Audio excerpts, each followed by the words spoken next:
I suppose, by talk of John O'Mahony's retirement, but Longford have proven to be very, very hard to beat. I think Kerry found out that last year above in Pearse Park, and a deserved win by all accounts above there yesterday. They are a team that, let's say 4 years ago, for example, were very, very good in the qualifiers and got a good run there. So there's nothing to say that they wouldn't do it again. Lots of talk about Mayo, as Dara says, Kevin. John O'Mahony says those players will go on and achieve.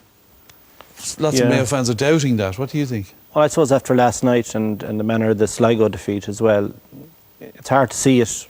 But, I mean, we are at our lowest ebb now, so it's hard to see anything when you're down on your luck like that. It's very hard to be positive. But my hope out of it would be, and I've said this consistently, that we would step back now and use the next 6 to 9 months for someone to just complete an audit of where we're going, our structures, what is it that's preventing us from making it to the very top, and some good might come out of it.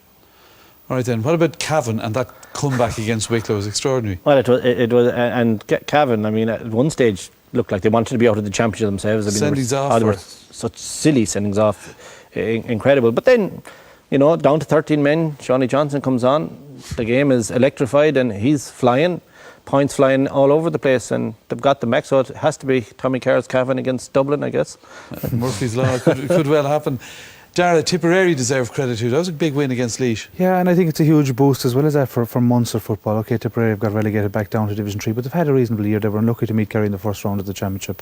But it was a very, very good win, and I suppose a win for the unbounded positivity of John Evans. He lost players. The quality calibre of Ciarán MacDonald, Christy Hale were there to the United States, and for the other lads to hurling. And he just kept ploughing on, kept positive, kept the sunny side up, and I'm delighted that for Tipperary football that they've managed to get at least another game out of it, and they will be very, very difficult opponents for whoever they play. And Kevin, Wexford strolled through to victory in London, but they won't be everyone's choice in the draw. Well, and if they get the home venue, that's a key. That's the point we're making in the earlier reviews. Get the home venue, you're in a strong place. And Wexford, you know, look at their match against Dublin. They did very well for long periods that game, and look at them in recent years. So they're a serious team, and they'll go into the bowl with plenty of ambition, I'm sure. As I say, if they get the home draw, they'll fear nobody. OK.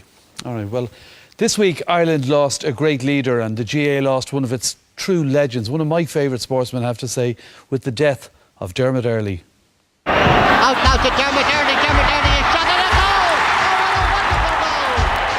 goal! You are so glad you played the game and that you had the opportunity to get to where you did in the game and meet and contest and put your skill against anybody who was there in my time.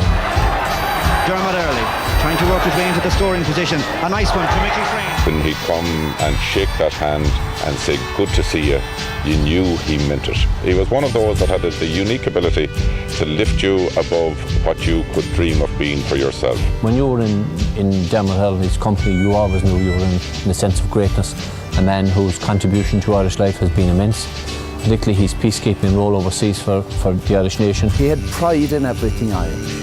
He was proud of his position in the Irish Defence Forces at all stages. It was wonderful to see him Chief of Staff at the end. Respect to the world over. I grew up learning about Gaelic football, particularly from the radio. Niall here bringing you the game as vividly as you could possibly imagine. Dermot Earley to take it.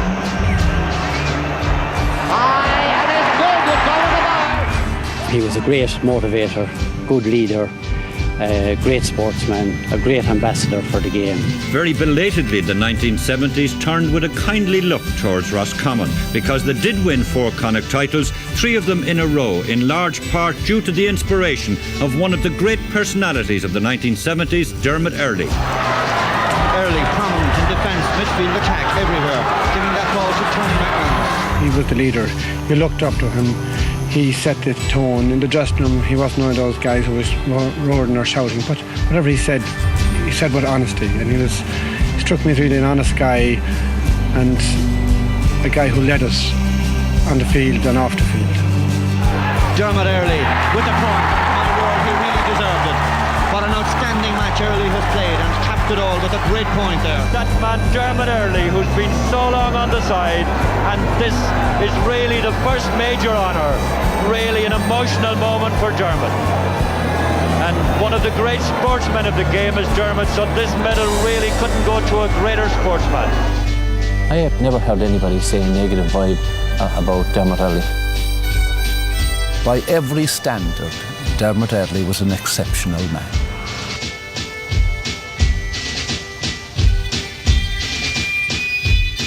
This is a very sad day for Roscommon football.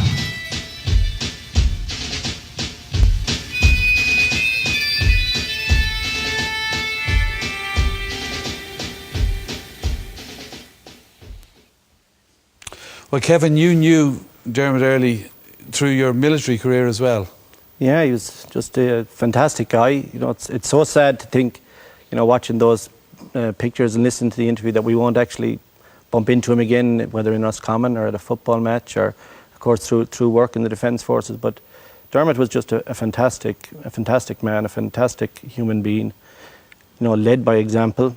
He reached the highest rank in the Defence Forces, and he was just such a great fella to be around. You know, when he'd come to visit your barracks, he always came hoping to catch you doing good. You know, no gotchas with Dermot.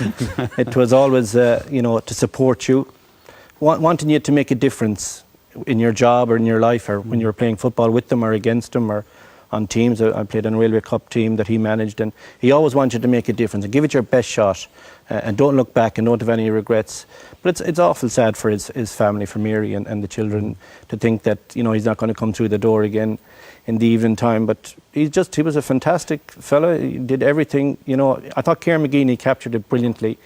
Dermot Earley and the Earley family take representation, whether it's their family, whether it's their county, or in Dermot's and Dermot Jr.'s case, their country. They took it very serious, and there's a sense of honour about things that the standards were set. There was no mediocre with Dermot.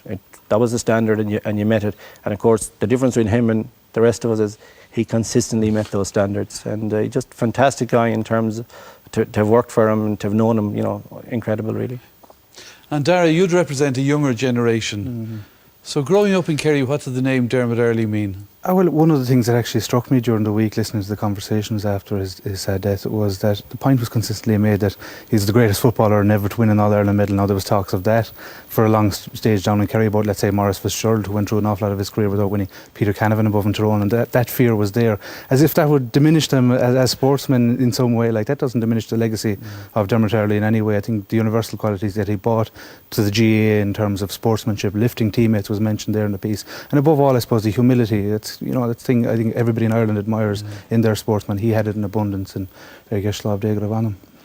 Like young Kevin, you used to watch Dermot Earley playing, obviously. Yeah, and Dermot retired, and on the day, you know, many of us won our first Connacht medal, and you saw the photograph, that iconic photograph in many ways. He was a brilliant footballer.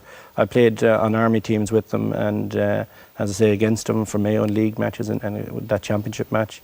You know, it just, I couldn't say enough about it. You know this when you say you should never meet your heroes. Well, that wasn't written with Dermot Earley in mind, because you never met him, but that your day improved, or that he just made a real impression on you. It's, you know, it's very hard. Okay, well said.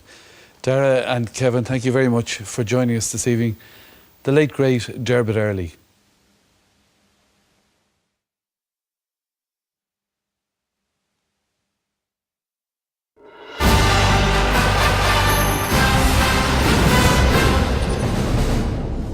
A reminder now about our GA coverage next weekend. On Saturday, we're live from Thurles for Tipperary's meeting with Wexford in the All-Ireland Hurling qualifiers. Join us from 3:15 on RT1. And then on Sunday, it's the Leinster Senior Hurling final between Kilkenny and Galway, live from Croke Park. That's at 3:30 on RT2. Coverage of all those games on the radio as well. Now I'm delighted to welcome Tomás Mulcahy to chat about the weekend hurling. And we're going to start with last night. Leinster semi-final replay in Portlaoise between Galway and Offaly. It was a cracker. Commentary comes from Darren Frehel.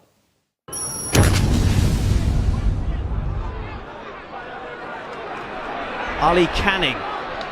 Spotlight on Ollie today after that performance at Croke Park last Sunday. Tried to pick out Tanyan. It's picked up here by Cleary. Has support from David Franks. David Franks in some trouble and has to drop it. Here's Hayes. Out it comes to Andy Smith, back from suspension. And what about that from Andy Smith? terrific point. Tony O'Gregan takes the puck out and picks out Irle Tanyan. He's support outside him but decides to go it alone. Turns, and Tanyan, big effort, and raises the white flag. Well, that's an absolutely beaut